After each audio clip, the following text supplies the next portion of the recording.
From the heart of the SoWat district in downtown Santa Cruz, it's the SoWat Update with Katie Couric. And now, ladies and gentlemen, Katie Couric. Good evening. I'm Katie Couric. Ryan Coonerty chaired his first city council meeting Tuesday as the newly ordained mayor of Santa Cruz. His first order of business? A salary hike for the mayor of Santa Cruz.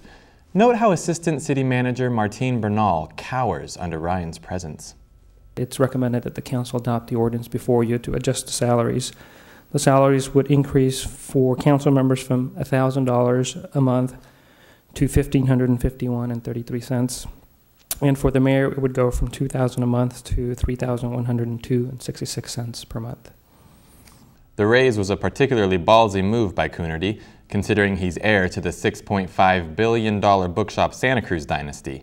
But when asked why he approved the salary increase, Ryan said simply, "I deserve it." As part of what he says is an effort to make council meetings more expedient, Coonerty ushered out a series of new procedures regarding public comment. The new rules are as follows. We're dividing up oral communications. We'll have 10 minutes now at the 3 o'clock session and 20 minutes at the 7 p.m. session. It'll be 2 minutes per speaker unless there's a larger group than that, in which case we have to go smaller. The idea is that people can come to government meetings at different times. If you speak at one, you cannot speak at the other. Ryan added that members of the public should now refer to the mayor as your bookiness. And while public comment is limited to 2 minutes, extra time will be afforded to those who consider themselves Santa Cruz nexters. In what can only be described as a clash of the titans, Ryan exerted his dominance over audience favorite Mike Tomasi, thanks to his trusty podium microphone kill switch. My name is Mike Tomasi, King of the Trolls of A Battery, 6th Battalion, 14th Artillery, a walking, talking miracle from Vietnam, the greatest forward observer in the history of the United States, and a real live hero. I hold my... Mike, I'm going to need you to get to the point of the agenda item, which is the bridge. Do you have me on? Do you want to go to court with me, Mr. Coonerty? You can go. Answer my question. You're telling me what I can say and what I cannot say. You don't have the right to do that, Mr. Coonerty. You have one warning. You're done. Thanks. Please sit down. I'll see you in court. Okay. Defeated, Tomasi left the chambers, only to be met in the courtyard by a police officer who proceeded to kill his dog and take the sight from his right eye. Mike Tomasi is now totally blind, courtesy of Mayor Coonerty. But the fun was only beginning. By midnight, the council was just getting to an item added late to the agenda. The issue? LBAM, the light brown apple moth. Here, Emily Riley explains why she felt the item should be addressed.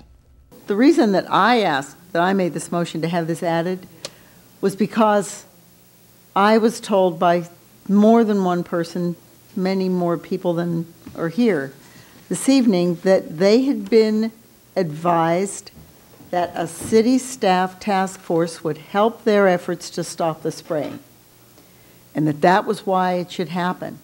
One guess who these people were advised by. Let's hear what he has to say.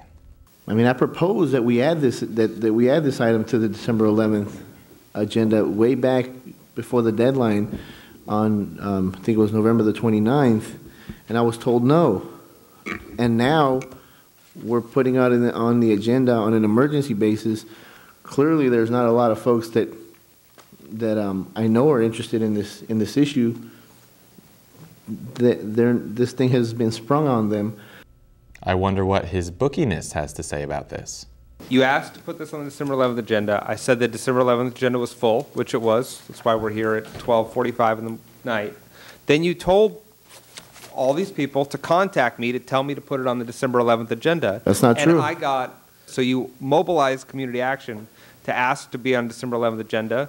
We do it, and then now you're complaining that we put it on December 11th agenda. So no, I'm explaining to you that. Oh, frustrating. No, I understand. Look, you can be frustrated. That's fine. All right, so be frustrated, Ryan. But the item's on the agenda. So the question now is, what are we going to do? Well, my motion is that we not take any action at this time. And if I get a second, I'll say why I think that. Second. Okay, Mr. Rotkin has made a motion. Any discussion? I'd like to make a motion that we as a city council establish a temporary task, City of Santa Cruz LBAM Community and Environmental Advisory Task Force comprised of city residents. That's the motion I'd like to make with. Yeah, point of order. You can't make that as an amendment to my motion. If my motion fails, or even if my motion passes, you can make that as a separate motion, but that's no way an amendment to a motion that says we're not going to take any action. Oops, silly me. An amendment can't completely contradict the main motion. Minor procedural detail. You can't blame Tony, he's only been on the council 3 years. The point is, he wants to form a task force to address the apple moth issue. It's a good idea, right? But I honestly think this is not the right forum for addressing these problems. I think the lawsuit is. I'm glad I support the lawsuit, supported it, think it's a good idea. You realize if we form a city commission or a city task force, that task force can't bring legal action. It can't take partisan political stance. It can't issue public statements. I think that a task force might do many things, but it would not aid your efforts in stopping the spraying. Nothing is going to stop the spraying more effectively, in my opinion, than this lawsuit. There doesn't seem to be any support. Well, I guess the city has already set up mechanisms for those affected by the spraying, right, Emily? The other thing that we've asked people to do is to keep track of your physical ailments, to get on the public record. We put on the city's website, at the library, in the lobby of City Hall, the proper forms for people to get. Well, that sounds good. What do you think about that, Tony? Councilmember Riley talked about how people ought to bring their forms and take them to her, and then she can take them to the city attorney. Maybe that's something else that the task force could take on. And hey, yeah. Or maybe we could set up a subcommittee to collect the forms, and the subcommittee can give them to the task force, and the task force can give them to Emily, and Emily can give them to the city manager. I think you're onto something here. Go ahead, make a motion. I wanted to make the motion that I made previously that the council establish a temporary City of Santa Cruz LBAM Community Environmental Advisory Task Force. Is there a second? Dies for lack of a second. Well, I guess that's the end of that. It's 1 a.m. Tony's motion failed. Time to go home, right? Surely he knows when to quit. Well, would the mayor be inclined to place this on the agenda for January the 22nd for consideration? For an item that didn't get a second? Well, and that that's... a hearing? Not likely. Oh, don't be discouraged, Tony. Your legacy is out there somewhere. Hey, there's always the mud snail. That's a task force just waiting to happen. Back to you, Jeff and Chip.